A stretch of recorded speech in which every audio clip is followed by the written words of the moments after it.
What is going on, guys? Vinny Vega here, and welcome to my weapon guide, the Titanfall. On today's episode, we are covering the EVA-8 shotgun. This is a very unique shotgun, and it's the only one in the game, so let's get right into it.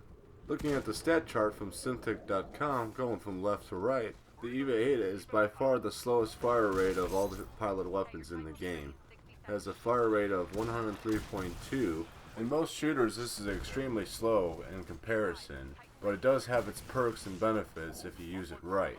You simply just pull the trigger whenever your crosshairs are on your enemy, and given the parkour kit and everything else, you are able to maneuver around appropriately, and you will get the one-shot kill if you're close enough. Getting into the damage of the shotgun, it deals a max damage of 285, starting to drop off at 5.14 meters, to its minimum damage of 28 at 16.19 meters. Now, we all know shotgun logic, and the max and minimum is pretty much subjective. This shotgun will deal out 8 pellets per shot. Provided you land all 8 pellets will mean you'll secure the kill in one shot. I'm assuming that 285 is distributed between these 8 pellets.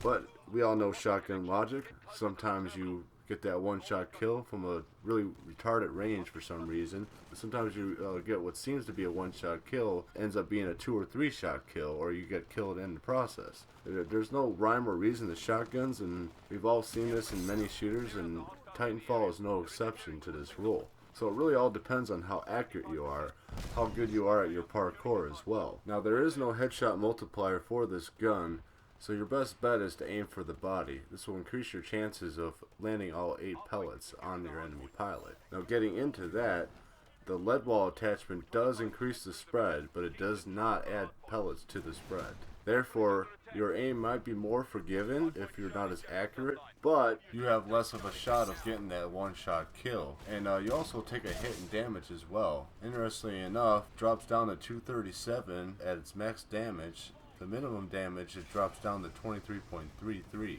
Now, the range itself stays the same, but the damage itself drops altogether. While using the silencer attachment, you take a hit for damage as well. The max damage will be at 210, and the max drop-off also decreases, taking it down to 4.76 meters. The mid damage and mid-range does stay the same, however. To be perfectly honest, both attachments are extremely detrimental to the shotgun's performance. You should probably opt to use the high-capacity drum instead, given the fact that you have a low clip size as it is. While using the amp version of this gun, you don't get a damage increase, but you do get a RPM boost. This will increase the RPMs to 210. This will be more effective in combat in close quarters especially.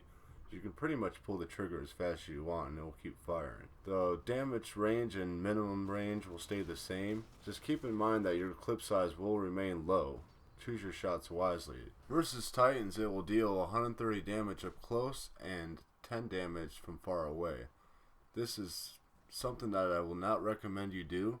You should rodeo a Titan instead in most situations, in fact all situations, while using your primary weapon. While rodeoing a Titan, you will deal 550 damage, which is an insane amount of damage for a primary weapon. However, you will have to reload often while you're rodeoing, increasing the chances of being killed while you're doing this. You should only rodeo a Titan with the shotgun if you catch a one by himself, or a Titan that already has very little health in the first place. Such as a Strider at full health you can take down, but going after an Ogre that has full health is probably not a good idea, so try to avoid that if you can. The reload speed on this shotty is 2.75 seconds for tactical reload, and when it's empty, 3 seconds.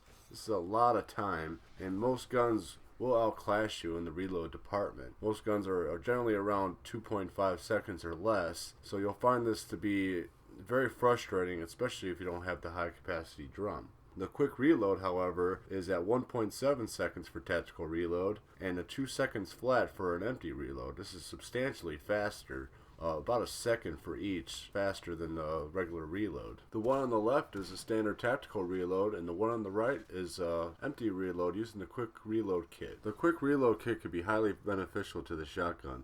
With a clip size of 6 and 60 in reserve, especially using the standard clip size, you definitely want the quick reload, at least until you get your high capacity drum, which will put up your clip size to 9 with 90 in reserve.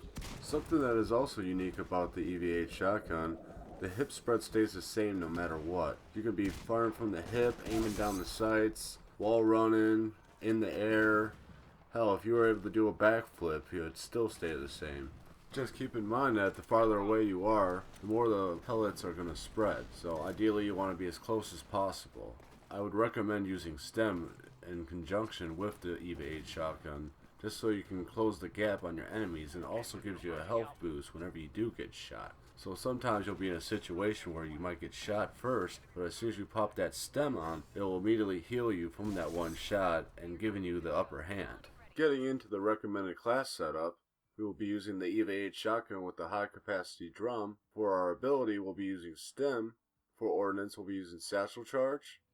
For tier 1 kit, we'll be using power cell. That way our ability recharges faster and we're able to pop that stem more often. And for tier 2, we'll be using minion detector. For our anti-titan weapon, we'll be using the charge rifle. Charge rifle could be very useful in sniping enemies, especially if they're stationary, sniping with the crepe or sniper rifle. And the wingman will be our go-to when we're in a pinch and we have to reload. More often than not, the wingman can come in handy when finishing off an enemy. Granted, I don't tend to go to my sidearm very often, but it's a practice I should start doing. If you feel like you're not very good with the wingman, you could always choose to use the auto pistol instead. This class build is one of the most effective ways of using the shotgun. The high capacity drum will alleviate that low clip size a little. The stem pack will allow you to get to your enemies a lot faster. The power cell will allow you to regenerate your stem more often. The charge rifle is the one exception. This is the only thing that you have to level up a little bit to get. But as you're early on in your level up, you could also use the Sidewinder or the Archer. If you use the Sidewinder, you could switch those satchel charges up for the arc grenades. Some people like arc grenades more, some people like satchels. I myself like satchels more. But definitely try this class build out and see how you like it. And leave a comment below and see how it works out for you. Now on the next weapon guide, I think I'm going to be going with the smart pistol. I'm knocking them down right down the list from top to bottom.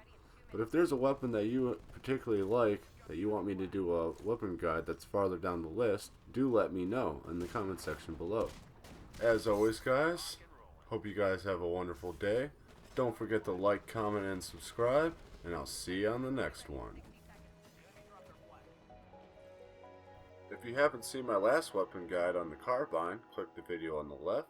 And if you haven't seen my pilot episode for Terrible Class Setup, click the video on the right.